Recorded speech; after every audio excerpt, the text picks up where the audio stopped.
গুৱাহাটীৰ মঠঘৰীয়াৰ এগৰাকী ব্যৱসায়ী নাম সৌমিন্দ্ৰনাথ ডেকা আৰু তেওঁৰ এটা প্ৰয়াস কৰে প্ৰতি বছৰে আৰু আজিও ব্যতিক্ৰম হোৱা নাই। ভোগালীৰ উৰুকাৰ নিশা প্ৰতিটো পৰিয়ালে যাতে লগে ভাগে এসাঁজ খুব তৃপ্তিৰে খাব পাৰে তাৰেই উদ্দেশ্যে তেওঁ প্ৰতি বছৰৰ দৰে এইবাৰো প্ৰতিটো পৰিয়ালৰ বাবে একোটাকৈ তেওঁ মাছ এই ধৰণে উপহাৰ হিচাপে দিয়া পৰিলক্ষিত হৈছে আৰু এই বছৰো তেওঁ আচলতে একেধৰণে প্ৰতি বছৰৰ দৰে এইবাৰো তেওঁ এই যি প্ৰয়াস এই প্ৰয়াস কৰিছে আৰু সুন্দৰ আচলতে এটা প্ৰয়াস যে প্ৰতিটো দৰিদ্ৰই হওক বা যিসকল ইয়াতে উপস্থিত আহে তেওঁলোকে যাতে লগে ভাগে পৰিয়ালৰ সৈতে এসাঁজ খাব পাৰে আৰু তাৰ উদ্দেশ্যে তেওঁ এই ধৰণে এটা প্ৰয়াস কৰি আহিছে আৰু প্ৰতিটো পৰিয়ালকে একোটাকৈ তেওঁ মাছ উপহাৰ স্বৰূপে আগবঢ়োৱা পৰিলক্ষিত হৈছে। এয়া হৈছে মঠঘৰীয়াৰ সৌমেন্দ্ৰনাথ ডেকাই যি ধৰণে আগবঢ়াইছে একোটাকৈ উপহাৰ। আমি তেওঁৰ লগত কথা পাতিব চেষ্টা কৰিম। মই আপুনি যদি অলপ আহে কথা পাতিব অকণ চেষ্টা কৰিম যে খুব সুন্দৰ এটা প্ৰয়াস কেতিয়াৰ পৰা এই প্ৰয়াস কৰি অহা হৈছে বা চেষ্টা কৰি আছে প্ৰতিটো পৰিয়ালেই যাতে খুব তৃপ্তিৰে এসাঁজ খাব পাৰে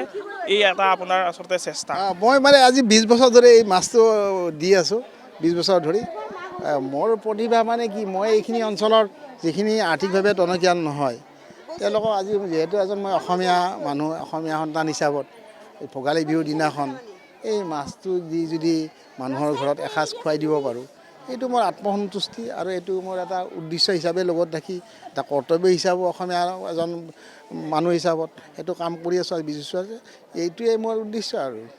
এটা ছাকচেছ বুলি ক'ব পাৰি। এটা যি আশা থাকে আচলতে আশাটো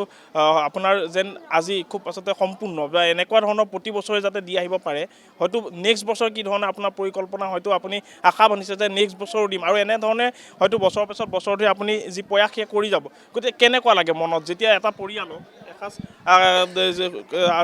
আজি আচলতে বিশেষকৈ উৰুকাৰ নিশাটো যাতে মাছেৰে এসাঁজ খাব পাৰে দৰিদ্ৰই হওক বা তেওঁ যিকোনো এটা পৰিয়ালে। গতিকে এই প্ৰয়াসটোক লৈ আচলতে মনত কেনেধৰণৰ আপোনাৰ আচলতে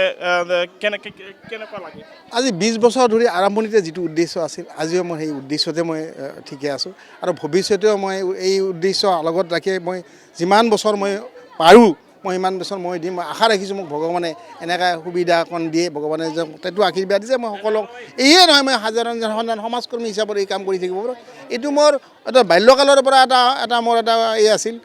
আৰু মই আজি 30 বছৰ আগতে মই নিজে এনেকুৱা এটা আছিলোঁ যে মই কাৰোবাৰ পৰা মাছ লৈ ল'ব লাগে। গতিকে ভগৱানে যে মোক এইখিনি মাছ দিয়াৰ কাৰণে যিখিনি মোক এটা ভগৱানে যে যিটো আশীৰ্বাদ আৰু ৰাইজে আজিৰ দিনাখনত ভোগালী বিহুৰ দিনত আজি অসমীয়া এজন মানুহ হিচাপত অসমীয়া এজন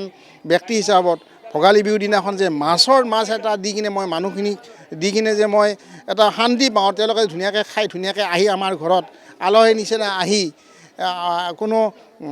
ভেদাভেদ নকৰে মাছখিনি লৈ গৈ যায় তাৰ কাৰণে মই ধন্যবাদ আৰু মই নিজে এইটো ভাবিছোঁ এইটো যে মোৰ ছাকচেছ বুলি মই ভাবিছোঁ কাৰণ এইকাৰণে মই ছাকচেছ ইয়াত কোনো মোৰ স্বাৰ্থ নাই ইয়াত কোনো মোৰ অভিপ্ৰায় নাই ইয়াৰ কোনো মোৰ উদ্দেশ্য নাই। এটাই উদ্দেশ্য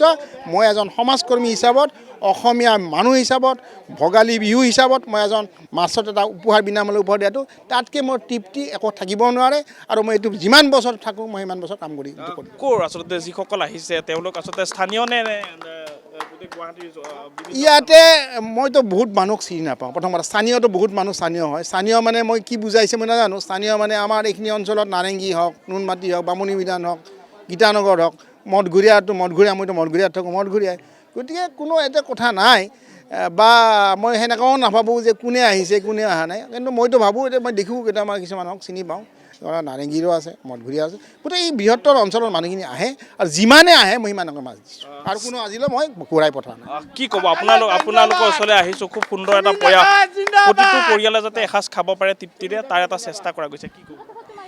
আজি ইমান বছৰে ডেকাদাই যেতিয়াৰ পৰা মাছ দি আছে আমি তেতিয়াৰ পৰা খাই আছোঁ আৰু ডেকাদাৰ মাছটো নাখালে আমি তাৰমানে শান্তি নাপাওঁ। এই মাছটোৰে আমি যেনেকৈ ধৰণত ঘৰত এসাঁজ খাওঁ নহয় কেনেকুৱা এটা মজা লাগে। বজাৰৰ পৰা যিমানেই ডাঙৰ মাছ নিনিওঁ কিয় এইটো মাছ আমাক যিমানেই সৰু নিদিয়ক যিমানেই ডাঙৰ নিদিয়ক এইটো মাছৰ সোৱাদটো আমি বেলেগ পাওঁ তাৰমানে।